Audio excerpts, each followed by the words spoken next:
Olá, seja bem-vindo a mais um vídeo do canal da Nutrício. Hoje eu recebo a amiga Isabel, nutricionista esportiva, para falar um pouco sobre como gerenciar o peso e a massa magra nessa época de pandemia. Oi, Isabel, boa noite, tudo bem com você? Oi, Mariana, boa noite. Estou bem também.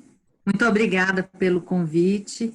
Nós que agradecemos por você interromper seu período de descanso para falar um pouquinho conosco sobre esse assunto que foi bastante pedido, porque as pessoas estavam ainda naquela promessa ali do início do ano de mudar de vida, de começar a praticar um esporte e foram surpreendidas com uma situação na qual elas tiveram que ir para casa e se virar dentro de casa com relação à manutenção da atividade física e da nutrição que acompanha esse exercício.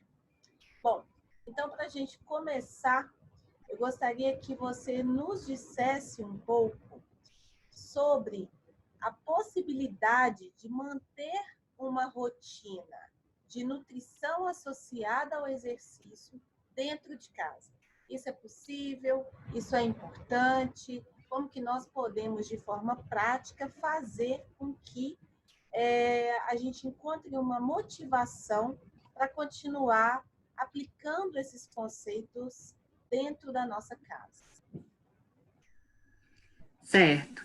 Como você mesmo disse, houve essa mudança drástica na nossa rotina e é muito importante que mesmo agora, estando em casa, em isolamento, que a gente tenha, pelo menos tente criar uma rotina também, né? Tanto rotina de sono, quanto de alimentação, porque antes dessa pandemia, a reclamação nos consultórios era o quê?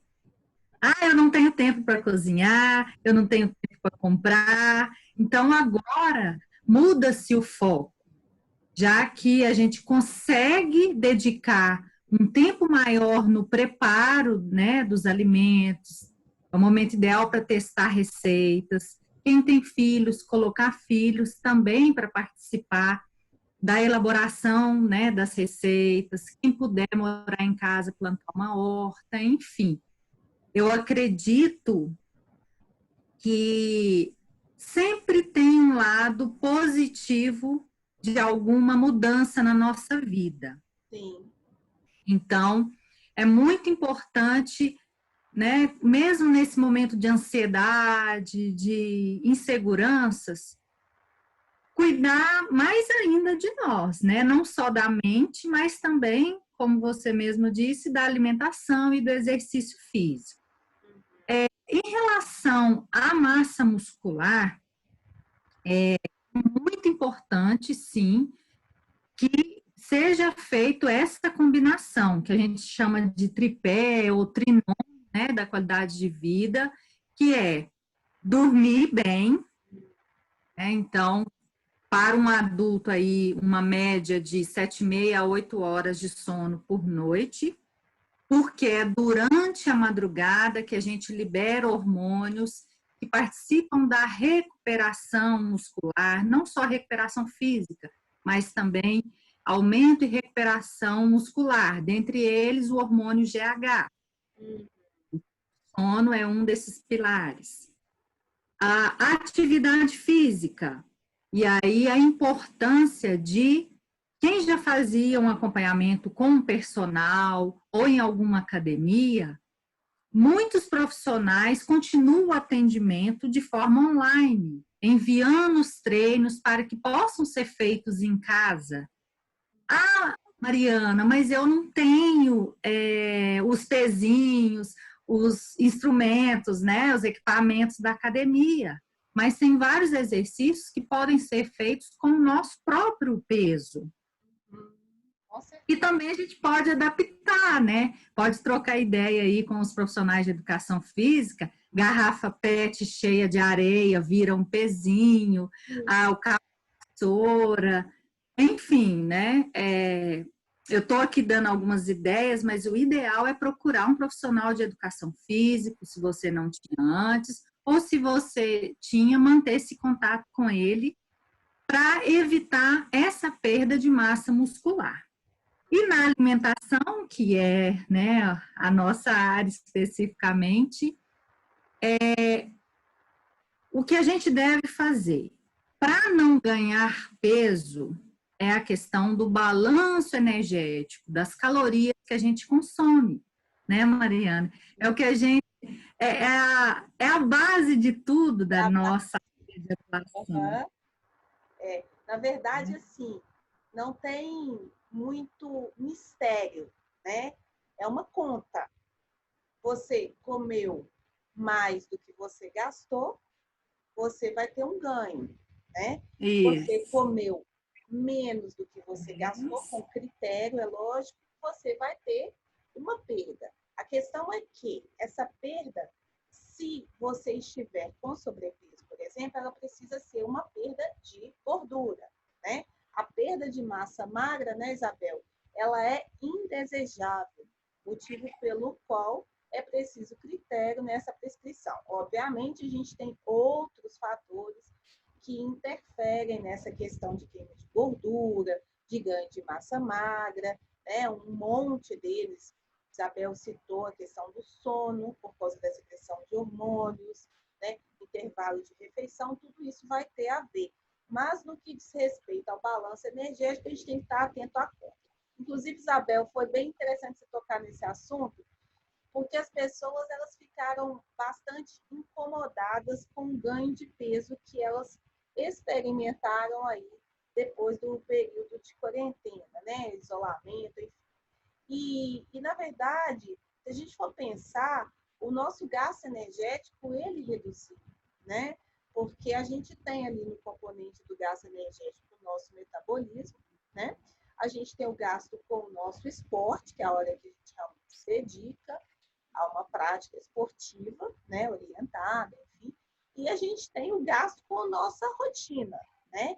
Esse gasto ele é variável, ele pode ser um gasto muito alto, de repente, por conta de uma atividade ocupacional. E aí foi todo mundo para dentro de casa e a nossa atividade física é da cama para a sala, do sofá para a mesa de jantar, enfim, o gasto reduziu. Então, é fundamental que a gente entenda que esse ganho aí que possa ter acontecido, ele não é porque você está vivenciando uma situação distinta das outras pessoas. Ele foi quase que geral por conta disso que aconteceu. Mas não quer dizer que ele não tenha solução, né? É possível que você implemente algum tipo de rotina que te permita, né, realmente driblar essa situação, né? E eu queria aproveitar e falar um pouquinho sobre o que a Isabel comentou, sobre a questão da motivação, porque nós focamos, no que diz respeito à alimentação e exercício, nós focamos muito na parte negativa dessa situação.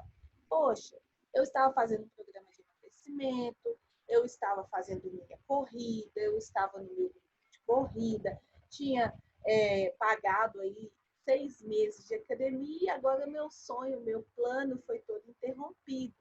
E, na verdade, a gente não precisa encarar dessa forma. Se a gente encarar pelo outro lado, no sentido ali dos benefícios também que a gente pode ter, se a gente tiver critério, se a gente tiver planejamento nesse período, a gente pode até ter um resultado em termos de composição corporal bastante desejável, não é, Isabel? Exatamente. E dentro dessa restrição calórica, eu quero só acrescentar que ela deve ser sim com cautela, porque se a pessoa ela reduz por conta própria, né? Vamos falar em uma linguagem mais simples, sai cortando tudo, né? Eliminando alimentos, ela pode piorar a situação, porque vai haver um desequilíbrio e aí o sistema imunológico pode ficar mais deprimido, né? Mais imunodeprimido, mais deficiente, e aí já é uma oportunidade para uma gripe, para algum resfriado, alguma rinite, enfim, alguma doença aí oportunista. Certo. Então, por isso que a importância do acompanhamento nutricional também, né? Cabe aqui ressaltar que o nosso conselho, o Conselho Federal de Nutricionistas, liberou durante essa pandemia que a gente fizesse atendimento online. Então, justamente para atender diversas pessoas que, por exemplo, não são da nossa cidade, ou aquelas pessoas que já faziam acompanhamento com a gente presencial, e agora nós vamos dar continuidade, porque deve ser feito ajustes no plano alimentar. Tanto porque a maioria das pessoas reduziram o gasto calórico, quanto não perder massa magra, que foi, né, a pergunta em si, ter um consumo de proteína adequado, né? Então, quando a gente fala de proteína, eu priorizo, né, apesar de ser da área esportiva, eu sempre priorizo o alimento. Mesmo que em determinados casos, o suplemento vai ajudar muito. Mas quando a gente fala de fonte alimentar, cabe aqui ressaltar a divisão que a gente tem de proteína animal e vegetal, né? Só relembrando aqui, proteína animal, todo tipo de carne, ovos, o grupo dos laticínios, leite, queijo, iogurte, a questão das proteínas vegetais. Aí vem o grupo dos feijões, todos os feijões, né? Mesmo que algum tenha um pouquinho ou mais proteínas que o outro, é um grupo proteico. Grão de bico, lentilha, ervilha, a própria soja. Então, assim, o nutricionista, ele vai calcular, de acordo com o peso atual da pessoa, essa ingestão adequada. Entendi. Porque, como eu disse, se a pessoa reduzir por conta própria, corre o risco dela perder não gordura, muita massa muscular. E aí vem a flacidez. A flacidez, que principalmente nós mulheres, é algo muito indesejado. E vem também a questão da gente não ficar preso só o peso na balança, né? Porque aí sim pode haver essa perda de massa muscular. Então, recapitulando, deve-se ter um consumo adequado de proteína para manter, ou se a pessoa faz exercício de força, né, exercício de resistência, o exercício de força, musculação, que é tudo a mesma coisa, ela pode até ganhar massa muscular. Entendi. Desde que esse consumo proteico esteja adequado. Só que a gente não pode esquecer dos outros 2 macronutrientes, os carboidratos e a gordura. Porque se há um desequilíbrio, por exemplo, se a pessoa faz uma dieta bem restrita em carboidratos, a proteína, ao invés dela formar o músculo ou manter aquela massa muscular, ela vai virar energia. Ou seja, exatamente. Então, a grande importância do acompanhamento nutricional também online nessa fase de pandemia. Certo. E essa proteína, ela precisa estar concentrada num horário ou ela pode estar distribuída ao longo do dia, garantindo ali que você não tenha intervalos longos, né, sem esse consumo proteico? Como que ficaria essa questão? Ótima pergunta, Mariana. O ideal é que seja distribuída ao longo do dia, porque o nosso organismo não suporta, ele não consegue digerir uma quantidade absurda de proteína por refeição. Então, o ideal é que divida ao longo das refeições. Certo. Só para ter ideia de números, né? A cada refeição, aí, se a gente pensar num tempo médio de digestão, 2 horas e meia, 3 horas, dependendo aí, né, da composição ali dos alimentos, mas vamos usar esse tempo médio, o nosso organismo, ele consegue sintetizar de 25 a 30 gramas de proteína. Vamos colocar aqui um bife médio. Uhum. Então, quando eu comer 2 bifes médios no almoço e no jantar não comer nada de proteína, seria melhor comer um no almoço e um no jantar. Exatamente. Porque assim eu não vou ter uma sobrecarga no meu organismo, principalmente sobrecarga renal. Certo. Ótimo. Isabel, e essa coisa da refeição pré-treino e pós-treino, que nós sabemos que é fundamental, né?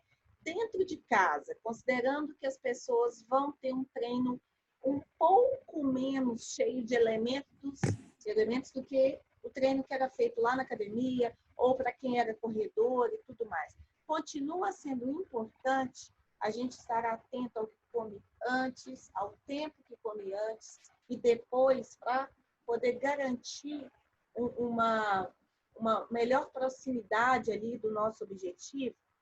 Isso continua valendo, mesmo quando o exercício é feito dentro de casa?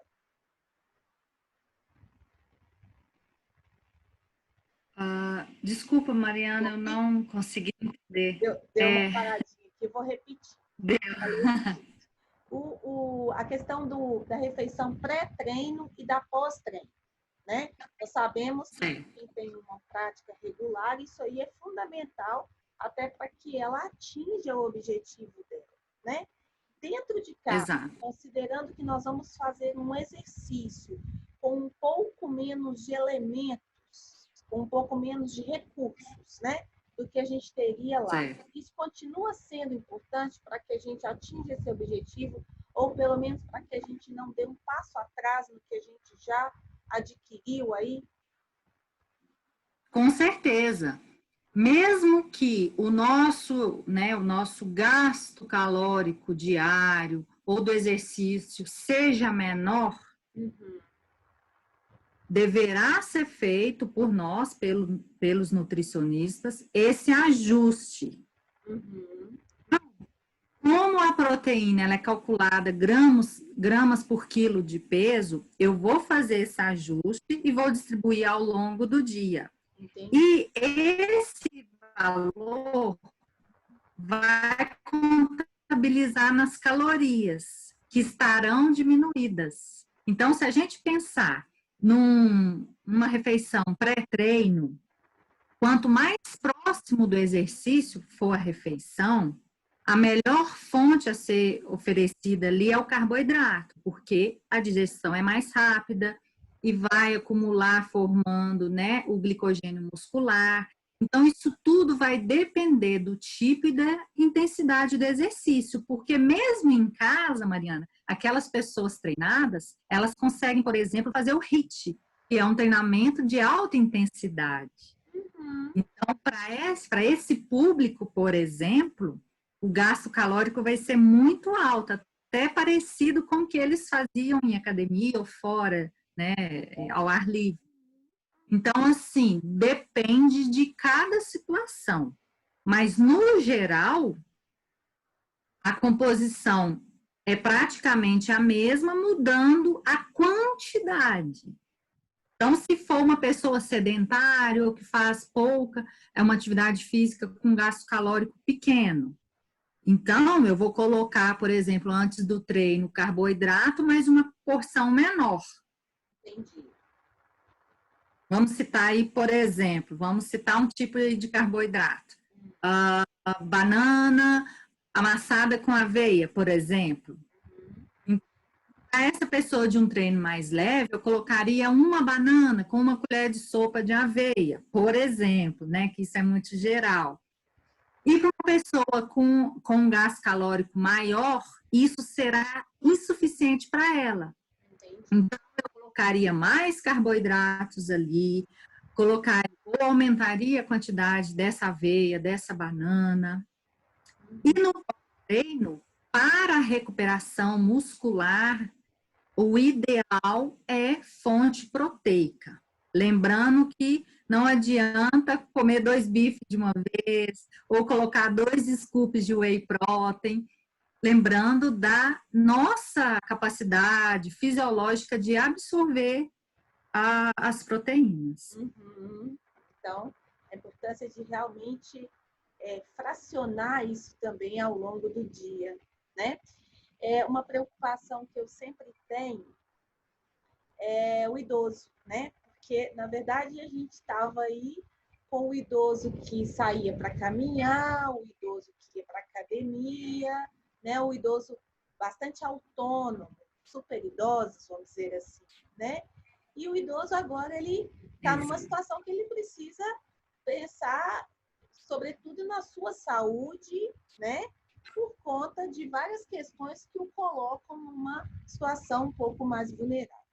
Então, assim, dentro de casa, esse idoso consegue, com uma rotina de exercício associada à nutrição, evitar, por exemplo, uma perda muscular, que às vezes é até característica da idade, ele consegue isso mesmo com exercícios feitos em casa e com uma nutrição associada a esse exercício?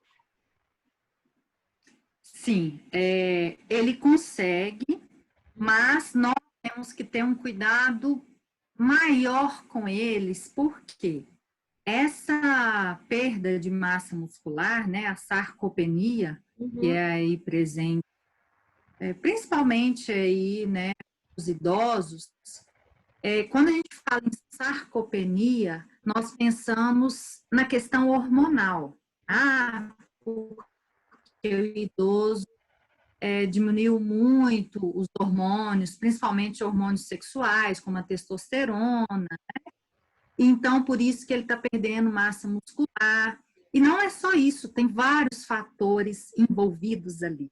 Então, não que o adulto a gente não deva dar atenção, não é isso, mas o idoso, nós temos que atentar para outros detalhes. Dentro da alimentação, esse idoso, com quem ele mora, quem que cozinha para ele consegue engolir os alimentos ou ele está com alguma dificuldade? Né? Porque quando a gente fala em sarcopenia, é redução não só de massa muscular esquelética, músculos no corpo todo. Então, ele pode ter uma dificuldade de deglutir, né, de engolir os alimentos. Então, isso tudo leva a engasgos, isso tudo leva a uma redução do consumo calórico. Então, a preocupação maior com o idoso não é só a proteína, é o aporte calórico, é quanto de caloria esse idoso está consumindo. Então, quando a gente ajusta as calorias dele com a consistência da comida, né? Como eu disse, se ele está comendo alimentos sólidos ou se de repente a gente tem que amassar, enfim. E ajustar também todos os macronutrientes. Importantemente também a proteína, né? E você comentou um fato interessante, né? Até alguns anos atrás, os médicos, todos se fossem para indicar uma atividade física para o idoso, falavam para eles, caminha, ou faz hidroginástica, né? Mas os estudos aí estão mostrando para nós, para todos os profissionais de saúde, que um dos melhores exercícios físicos é a musculação, é o exercício resistido, né? Por quê? Além de aumentar a massa muscular, também aumenta a densidade óssea. Porque os idosos ficam em osteoporose, aí vem as quedas, fraturas de fêmur, enfim. Então, isso tudo, né, vem a questão da nossa orientação também, cálcio, vitamina D, fósforo, tudo aí junto para a saúde integral desse idoso. Essa dica que você deu foi bem importante, porque às vezes quando a gente pensa em nutrição esportiva, né, a gente foca muito ali naquela pessoa que quer ganhar massa muscular e quer reduzir gordura. Mas tem muito mais coisa envolvida aí, né? Então, só aqui nesse bate-papo Exato. sobre a questão imunológica, né? Sobre a questão do exercício, trabalhando a liberação de neurotransmissores, que vão nos ajudar, por exemplo, no controle de uma compulsão alimentar.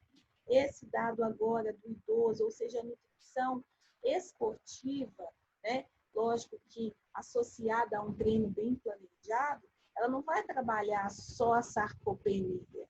Ela trabalha um pouco mais além, no sentido ali de preservar a questão óssea dele, né? Então, isso aí está envolvido em autonomia, né? Em qualidade de vida. Então, todo esse conjunto aí, ele precisa ser pensado na hora que a gente realmente for encarar essa fase, né? E uma preocupação que eu tenho visto muito grande é dos corredores, né? Porque a corrida de rua, ela conquistou o Brasil, né? Então, assim, embora seja uma prática bastante antiga, nas últimas 2 décadas, especialmente na última, a gente teve um número muito grande de pessoas que optaram por essa atividade, né? E sempre associada a uma dieta que desse suporte para isso, né?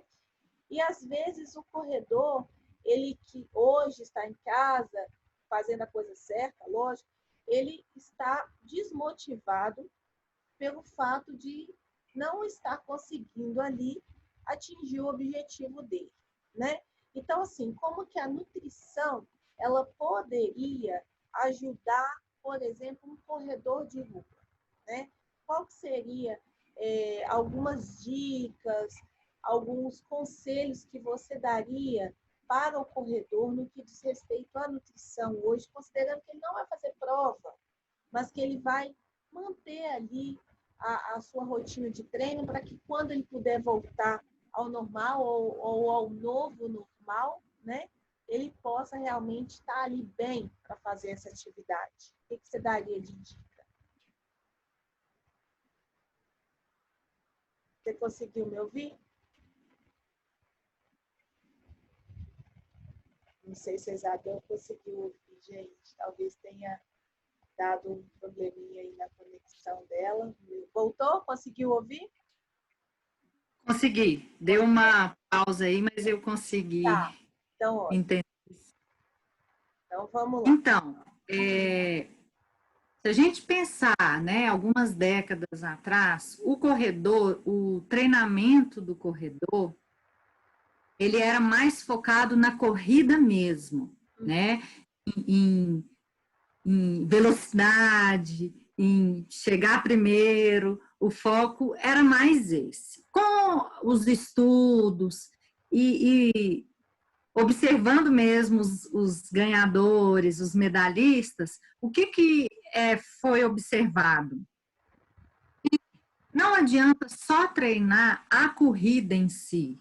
Precisa ter um fortalecimento muscular atrás disso. Então, já há um tempo, aliada ao treino de corrida, tem também o fortalecimento muscular. A Isabel, eu trabalho com uma equipe de Minas Gerais com corredores de rua e eu posso, né, falar assim, da minha experiência mesmo com eles. Quando eu falava, né, quando eu conversava com o profissional de educação física para incentivá-los, nós dois incentivá-los para o fortalecimento muscular, qual que era o grande medo deles? Ah, eu vou levantar peso, eu vou ganhar massa muscular, eu vou ficar pesado e meu tempo vai diminuir, meu pace vai diminuir. Então, aí o educador físico explicava, não, você vai levantar peso, mas com o objetivo de fortalecer o seu músculo, de você conseguir subir um morro na hora da prova. Então, assim, essa conscientização eu vi aqui em Minas e já havia acontecido. Então, assim, o que eu tenho visto agora, Mariana, como muitas cidades, né, não podem mesmo sair de casa, esses corredores estão sendo acompanhados pelos profissionais de educação física, que já faziam o trabalho antes, de fortalecimento em casa, de flexibilidade, de não ficar parado, de não ficar sedentário. O foco agora é outro. Assim, a alimentação também agora, o foco alimentar também é outro. Se antes, na corrida de rua, a gente tinha, por exemplo, a suplementação de carboidratos, carbogel, uva passa, rapadura, enfim, de acordo com cada atleta que mais se adequava, né? Se a gente tinha esse suporte para conseguir terminar uma prova, no caso uma prova longa, né? Hoje a gente já não usa mais esses suplementos. Por quê? Porque o gasto calórico reduziu. O nosso objetivo hoje acaba sendo o foco da nossa conversa hoje, olha. Tanto com o adulto praticando atividade física, quanto com o idoso, quanto um atleta corredor de rua, por exemplo, foi o nosso exemplo, é o quê? Evitar a perda de massa muscular, já que estão limitados, né? Então, é essa questão de adequação. Eles, né, no caso dos corredores, eles têm os relógios que medem tudo. Então, no meu caso, eu peço para eles me passarem um novo gasto calórico, e aí eu faço o plano alimentar com essa redução de calorias, com essa redução de carboidratos, proteínas, gorduras, e com fortalecimento muscular, eles conseguem, se pelo menos, manter essa massa muscular. E é o objetivo. Já que aumentar é um pouco mais complicado aí, né, sem os aparelhos em casa. Ótimo. Isabel, mais alguma dica para o pessoal que está aí cuidando da saúde, acompanhando os nossos vídeos, onde a gente tem dito muito sobre a questão da importância de entender o período como algo também positivo, né, para um resgate. Exato. Resgate alguns ritos que a gente perdeu ao longo do tempo, ao encontro, ao autocuidado, né?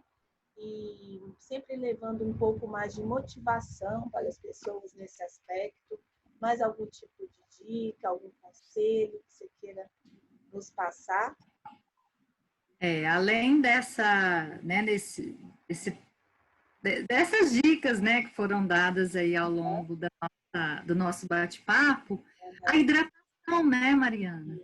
Podemos esquecer da hidratação. Então, mesmo em casa, mesmo que, né, às vezes fica muito trabalhando no computador, ou mesmo passando tempo na televisão, enfim, andar com uma garrafinha, né? Eu sempre falo isso.